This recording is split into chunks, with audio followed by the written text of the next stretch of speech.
For the last 3 months or so, I've been using the FTX-1 Optima. Also been using the front section detachable as the FTX-1 Field. And I'm very impressed with it. But one of the things that I was listening to the other night, and here again today, 10 meters is only just about open, but there's plenty of FT8 or FT4 activity. But I've no way of decoding it. You can't decode it on the FTX-1 series, and you can't decode it on most HF transceivers. Normally you'd have to use your desktop, or maybe a laptop. But wouldn't it be nice if there was a much more compact alternative that didn't type either of these units? Wouldn't it be nice just to be able to see what is happening, where these signals are coming from? Well, I think I found a way of doing it. Not only have I found a way of doing it, I've found a very economical way of doing it. In fact, it costs virtually nothing. Let me show you how I found this, and later on how I actually found a way of transmitting FT8 and FT4 on the FTX-1. Whether you've got the Optima or the Field, you can do it the same way as I've done it. Perhaps something like a smartphone. Let me explain. Welcome to the Waters and Stanton Ham radio channel, presented by Peter Waters. FT8 meets the Yaesu FTX-1. You know, the FTX-1 has a feature which makes the implementation of FT8 remarkably simple and costs virtually nothing. First of all, you need to download the app iFTX onto your smartphone, or if you've got an iPad or similar, download it onto that. Now this is where the magic happens. We press that to key up iFTX. We now turn the sound up. There's no connection between this phone and the radio. Just turn the sound up, and in a second you'll see it decoding signals. And there we are. We're decoding FT8 from the FTX using the iFTX app on our iPhone, and we can do the similar thing on our iPad, and it will update regularly.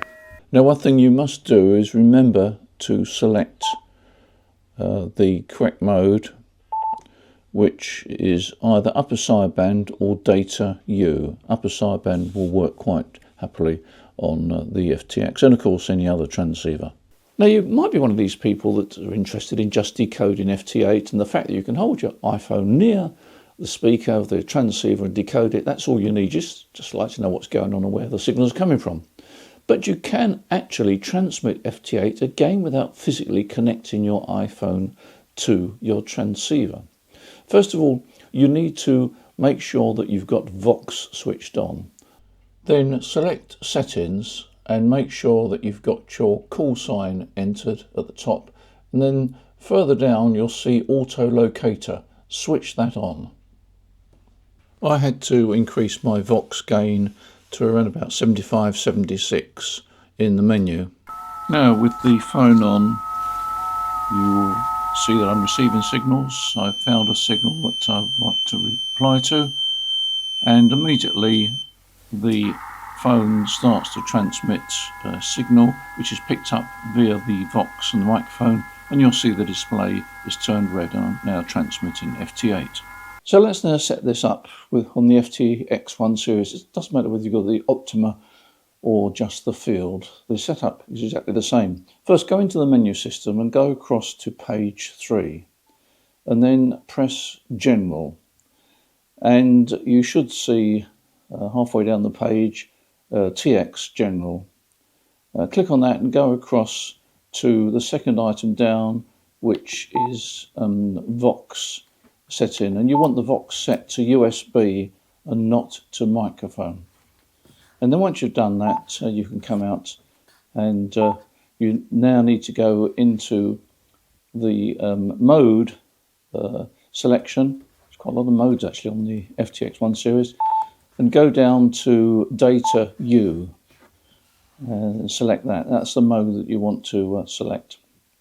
Once you've done that, because the FTX-1 series has got basically an audio interface built in which communicates through the USB-C socket, you can now connect your iPhone or your iPad or whatever by USB-C leads from for example, the smartphone to the side of the transceiver. You'll see on the side here where the USB socket is, USB-C socket, and you just connect a lead between that and your device you're using FTX, the iFTX app on. And the magic thing about that is it's automatic. There's nothing really to do. It just works. Now, the advantage of this is that you get more reliable connection, of course. It also means to say that you don't have to have the audio gain up on the receiver. So instead of listening to all the warbles and that from FT8, you can turn the audio gain down on the receiver so it's silent and just watch it and monitor it on your phone. And the way of making the connection is very simple. If you see a call sign in green, it means to say that the guy is calling CQ. If you want to call CQ, you press, there's a button near the bottom there, which you press on the phone, which says call.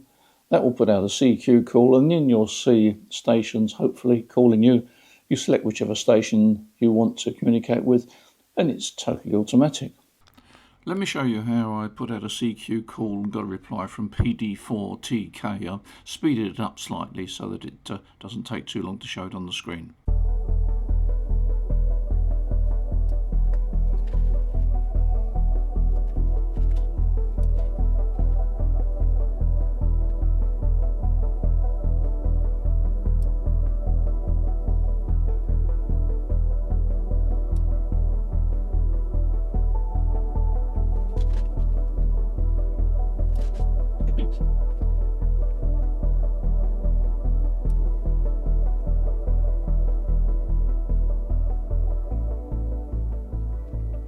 And the other nice thing about it is that if you've already worked a station during this session, it comes up on a sort of a dark colour to warn you that you've already worked that station. And it's got a login system. It logs all the QSOs. There's a login page that records all the QSOs that you've had. So it's quite a comprehensive system. Also, you can use FT4. Now, I'm not an exponent of digital modes as regards FT8 and FT4. I did find out, and you probably know better than I do, I did find out that a lot of the stations on 10 metres were using FT4. I think FT4 is a slightly quicker system for QSOs, but FT8 is better for weak signals.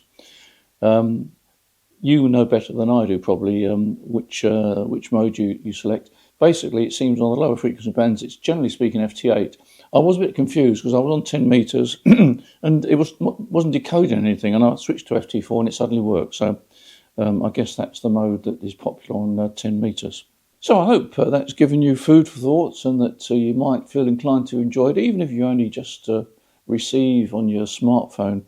I've often been on, particularly 10 metres and heard weak signals, and I think, I wonder what that is, a weak FT8 signal. I wonder what that is. No way of knowing where it's from. And very often as the band is closing and things get quite quiet, very often it's the digital modes are the last ones to go. So it's a handy thing to have. Anyway, thanks for your support on this channel. Much appreciated. I hope you enjoyed this video, and I thank you for your support on this channel. Don't forget to press the subscribe button. In the meantime, you enjoy your ham radio. You take care. Look forward to seeing you in the next video. Bye for now.